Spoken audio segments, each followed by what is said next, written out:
কোনো কিছু অর্জনের চেয়ে রক্ষা করা অনেক বেশি কঠিন, বিশেষ করে সম্পর্কগুলো। যে কোনো সম্পর্ক সুন্দরভাবে টিকিয়ে রাখা অনেক কঠিন। সো হ্যালো এভরিওয়ান, আসসালামু আলাইকুম। অনেকদিন পুরনো একটা ভ্লগ নিয়ে চলে আসলাম আপনাদের সাথে কিছু কথা বলার জন্য। যেটা বলছিলাম, কোনো কিছু পাইতে গেলে কষ্ট তো করতেই হয়, কিছুটা কষ্টের পরে আমরা সফলতা অর্জন করতে পারি, আর সেই সফলতাটাকে ধরে রাখার জন্য আরো বেশি কষ্ট করতে হয় বা পরিশ্রম করতে হয় বলা যায়। এই তো বছর দুয়েক আগে এই ফেসবুক পেজটা ক্রিয়েট করেছিলাম।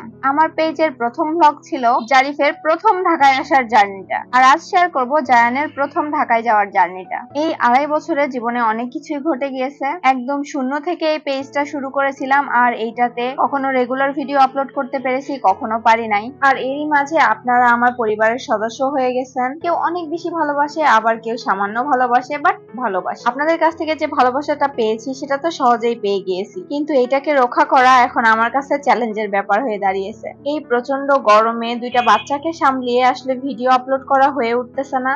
তারপরেও আপনারা সবসময় আমার পেজের সাথে কানেক্টেড। কমেন্টে SMS এ জানতে চাচ্ছেন যে আমরা কেমন আছি, কি করতেছি, ভিডিও কেন দিচ্ছি না। আপনাদের এই SMS গুলো যখন পড়ি তখন অজান্তেই মনটা খুশিতে ভরে ওঠে। এইভাবে সবসময় ভালোবাসা দিয়ে যাবেন। আর পেজে ইনঅ্যাক্টিভ থাকলে অনেক বেশি রিচ ডাউন হয়ে যায়, ভিডিওতে একদম রিচ আসে না, ভিউ আসে না। তাই অবশ্যই আমার ভিডিওগুলো একটু শেয়ার করে পাশে থাকবেন। ঈদের সময় আমরা হাসি আনন্দে সবাই একসাথে হয়ে যাই, আর ঈদের পরেই সবাইকে ছেড়ে চলে যেতে হয়। ঈদের পরেই প্রথম আমরা ঢাকায় যাচ্ছি। দীর্ঘ 5 মাস পরে আমার ঢাকায় আসা। এখন জায়ানের বয়স 3 মাস, আর সে এবার প্রথমবারের মতো ঢাকায় যাচ্ছে, অর্থাৎ আমরা নিজের সংসারে ফিরতেছি। আমরা চেষ্টা করি আমাদের বাচ্চাগুলো জার্নিতে যেন কমফোর্টেবল থাকে, তাই বনলতার এসিতে আমরা টিকিট করি।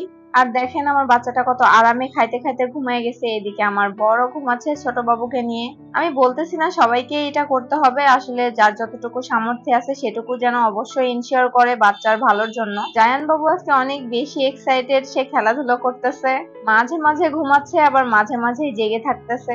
এইদিকে জার্নিতে 1 কাপ কফি না খেলে আমার মাথাটা একদম ঝিমঝিম করে আর ব্যথা করে। ভোর 4টায় উঠেছি আর 6টায় ট্রেন ধরেছি, এর মধ্যে যদি কফি না খাই তাহলে মাথা কিভাবে ঠিক থাকে বলেন। জায়ান বাবু একটু কান্না কান্না করছিল, তাই ওকে নিয়ে আমরা চলে আসছি বাইরে। গেটের পাশে দাঁড়িয়ে একটু মিরর ভিডিও করছিলাম। নরমালি বনলতা অনেক দ্রুত চলে, কিন্তু প্রচন্ড তাপমাত্রায় ট্রেনও ধীরে চলতেছে আর বিভিন্ন জায়গাতে দাঁড়াচ্ছে, তাই জারিফও একটু বোর ফিল করছিল। ওকে এন্টারটেইন করার জন্য আমি সেলফি ক্যামেরাটা দিয়ে ওর সামনে ধরেছি, আর ও অনেক ধরনের অ্যাক্টিভিটি করছিল। যাই হোক, ফাইনালি আমরা বাসায় চলে আসি। আমার বাসায় যে হেল্পিং হ্যান্ড আছে উনি অলরেডি রুমটা অনেক সুন্দর করে গুছিয়ে রেখেছিল। আমি এসেই জায়ানকে শুইয়ে দিয়েছি। মাশাআল্লাহ, আমার ছেলেটা অনেক বেশি এক্সাইটেড আর খুশি আছে। আমি এসে জায়ান বাবুকে বলছিলাম ওয়েলকাম হোম, আমাদের ছোট্ট এই সংসারে তোমাকে স্বাগতম, আর সে মুচকি মেরে একটা হাসি দিয়ে দিল। এদিকে জারিফ এসেই তার গাড়িটা বের করে খেলা শুরু করে দিয়েছে। ওর এই গাড়ি চালানোর রিলস পোস্ট করার পর অনেকে জিজ্ঞেস করেছে গাড়িটার দাম কত। তাদেরকে বলতে চাই এই গাড়িটা আমরা কিনি নাই, এটা জারিফ গিফট পেয়েছিল তার ফার্স্ট বার্থডেতে। এইদিকে আমাদেরকে নিতে যাওয়ার আগেই আমার বর গরুর মাংস রান্না করে রাখছে, যেন বাসায় এসে আমাকে কষ্ট করে রান্না না করতে হয়। এইরকম একটা সাপোর্টিভ বর পেলে 2টা বাচ্চা কেন, একসাথে 4টা বাচ্চাও মানুষ করা যাবে। যাই হোক, তার হাতে গরুর মাংস রান্না খেতে আমার অনেক বেশি ভালো লাগে। বাসায় এসে আবার তার সাথে বেগুন ভাজি করে দিয়েছে। যদিও আমি বেগুন ভাজি কম খাই কারণ আমার অ্যালার্জির প্রবলেম আছে, বাট আজকে খেয়েছি। যাই হোক, এখন থেকে রেগুলার ভিডিও দেওয়ার চেষ্টা করব, আর ডেইলি ভ্লগ গুলো দিলে কেমন হয় কমেন্টে জানাবেন। আল্লাহ হাফেজ।